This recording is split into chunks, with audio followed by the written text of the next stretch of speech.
Assalamualaikum warahmatullahi wabarakatuh.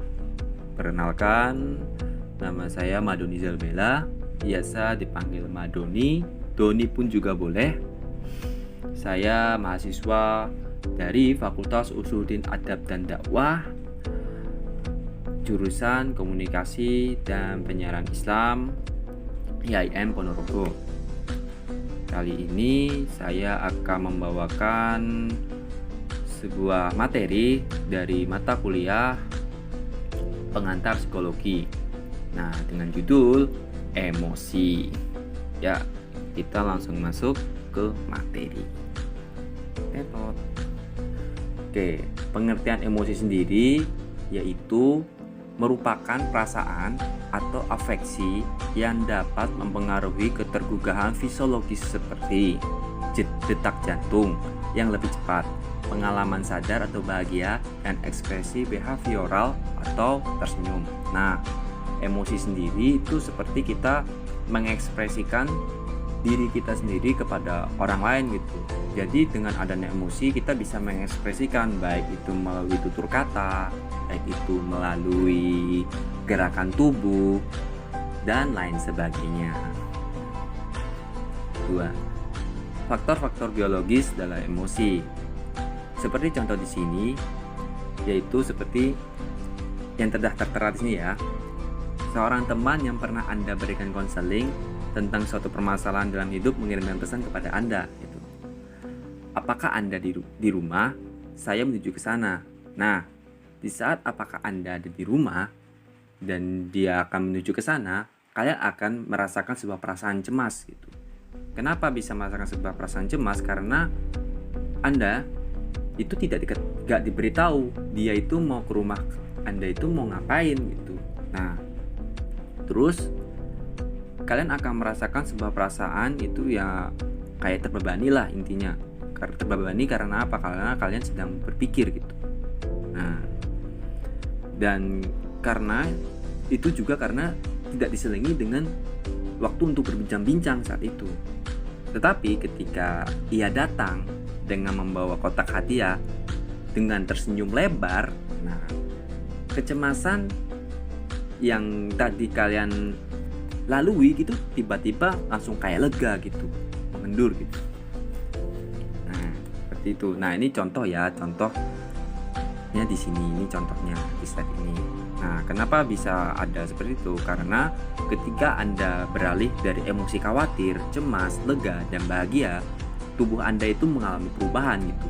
Perubahannya kenapa? Karena kalian berpikir di situ, dia kok tiba-tiba mau ke rumah saya, itu mau ngapain gitu. Kalian langsung kayak cemas dong, kayak bingung dong, kayak gitu. Nah, dengan demikian tubuh itu merupakan bagian penting dari pengalaman emosi. Nah, tubuh itu adalah hal yang terpenting atau bagian penting dari pengalaman emosi kita sendiri. Seperti itu, teman-teman. Oke, kita langsung masuk ke slide berikutnya. Nah, sistem saraf otonom.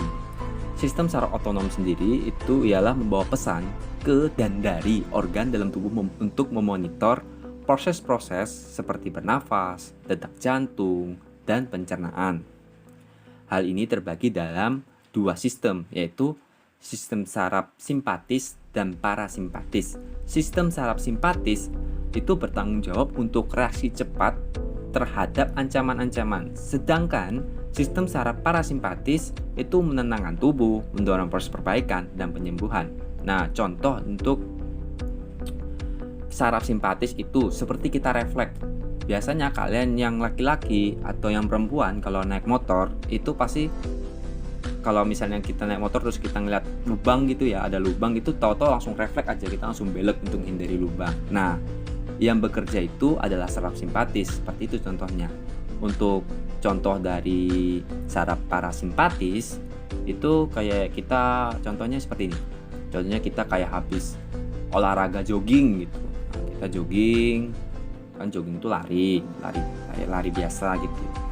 Nah, itu tubuh kita kayak ngos-ngosan gitu, apa sebutannya, jantungnya kayak berdetak kencang gitu karena kecapean. Nah, di situ kita duduk sambil meluruskan kaki gitu. Nah, itu adalah Nah, di situ tubuh kalian akan merasakan sebuah kayak tenang gitu, capeknya kayak hilang gitu. Nah, seperti itu. Jadi yang bekerja saat kalian istirahat itu adalah saraf parasimpatis. Oke, kita langsung masuk ke slide selanjutnya. Faktor behavioral dalam emosi. Ingat ya, bahwa definisi kita tentang emosi tidak hanya melibatkan komponen fisiologis dan kognitif, namun juga komponen behavioral. Komponen behavioral ini dapat berupa verbal maupun non-verbal. Secara verbal, seorang dapat memperlihatkan cinta kepada seseorang dengan cara mengungkapkan menggunakan kata-kata, atau dapat menunjukkan kemarahan dengan mengatakan hal-hal kotor. Secara non-verbal, seseorang dapat tersenyum, cemberut, memperlihatkan ekspresi ketakutan, atau membungkuk. Nah, yang tadi saya jelaskan itu yang secara verbal itu adalah contohnya. Maksudnya secara verbal ini kita kayak langsung mengungkapkan emosi kita secara langsung gitu, menggunakan kata-kata gitu. Kita langsung ngomong gitu. Misalnya kalau kita marah gitu, kita kalau marah itu ya melalui kata-kata ya pasti ada kata-kata yang kata-kata nyelempit lah gitu. Misalnya kalau kita lagi emosi banget itu, lagi marah banget. Nah, kalau yang non-verbal itu kita emosinya kayak kita diam aja gitu.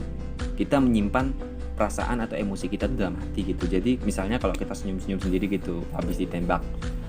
Misalnya yang cewek nih habis ditembak cowok, terus dia senyum-senyum sendiri gitu. Nah, temennya yang cewek itu bingung. Ya itu kenapa sih? Kok senyum-senyum sendiri? Habis kenapa sih? Nah, di situ contohnya untuk non-verbal. Oke, langsung slide selanjutnya. Mengklasifikasikan emosi. Mengklasifikasikan emosi sendiri itu dibentuk dalam 3 bentuk, yaitu valensi, ketergugahan, dan kualitas motivasional dari emosi-emosi tersebut. Nah, valensi, keterbukaan, dan kualitas motivasional itu apa sih? Nah, saya jelaskan ya. Valensi itu merupakan emosi yang merujuk pada apakah emosi tersebut dirasa menyenangkan atau tidak menyenangkan. Nah, jadi maksudnya di sini valensi itu seperti kita kalau ada hal senang tuh ya kita senang gitu. Kalau ada hal tidak senang tuh ya kita tidak senang gitu. Kayak kita mengkategorikan sesuatu untuk ini kategori dalam pikiran otak kita tuh, misalnya kita melakukan hal menyenangkan ya masuknya dalam perasaan atau emosi yang menyenangkan, kayak tersenyum, bahagia, terus senang, ketawa, dan lain sebagainya. Kalau misalnya yang valensinya ini tidak menyenangkan, itu kayak misalnya kita kayak sedih, terus ekspresinya ya itu kayak sedih, terus kita kayak marah, terus kita jadi berdiri dan lain sebagainya, seperti itu. Untuk ketergugahan ini kalau ketergugahan itu termasuk dalam tingkatan ya, masukkan dalam tingkatan dari suatu emosi gitu. Jadi tingkat ketergugahan ini ialah tingkat di mana suatu emosi itu direfleksikan oleh seorang individu yang sedang dalam kondisi aktif, terlibat dalam suatu kegiatan, atau bersemangat atau pasif, terlepas atau tenang. Nah, jadi di sini ketergugahan itu bisa dikatakan ialah kita itu kayak melakukan sebuah aktivitas di situ, aktivitas yang berhubungan langsung dengan emosi, seperti itu. Dan kualitas motivasional sendiri itu kualitas dari emosi kita. Seperti itu teman-teman. Oke, selanjutnya yang terakhir ialah fungsi adaptif dari emosi. Dalam mempelajari fungsi dari emosi adalah cukup mudah untuk menemukan alasan baik bagi kita untuk memiliki emosi seperti rasa marah dan rasa takut. Emosi negatif membawa keuntungan yang bersifat langsung dan tiba-tiba dalam situasi yang mengancam kehidupan. Emosi negatif jelas mengindikasi bahwa sesuatu yang salah sedang terjadi dan bahwa kita harus melakukan suatu tindakan. Emosi positif itu tidak menandakan suatu masalah. Nah, maksudnya emosi negatif itu mengindikasikan bahwa sesuatu yang salah itu kita kayak berpikiran negatif thinking. Nah, contohnya seperti itu, kita kayak negatif thinking sama teman kita, berpikiran negatif. Nah, teman, misalnya seperti itu. Kalau emosi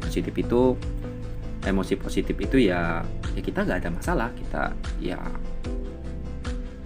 nggak ada masalah, I don't care gitu. Nggak, ini bukan masalahnya nggak ada, seperti itu contohnya. Ya, mungkin itu saja yang bisa saya sampaikan. Kurang lebihnya saya mohon maaf jikapun ada kesalahan tutur kata ataupun kesalahan dalam penyampaian materi, ataupun materinya ada yang kurang, atau penjelasan dari saya ada yang salah. Mohon maaf. Jikapun kalian mau membenarkan, langsung aja di kolom komentar. Langsung di kolom komentar itu kalian benarkan penjelasan saya. Saya akhiri. Wabillahi taufiq wal hidayah. Wassalamualaikum warahmatullahi wabarakatuh.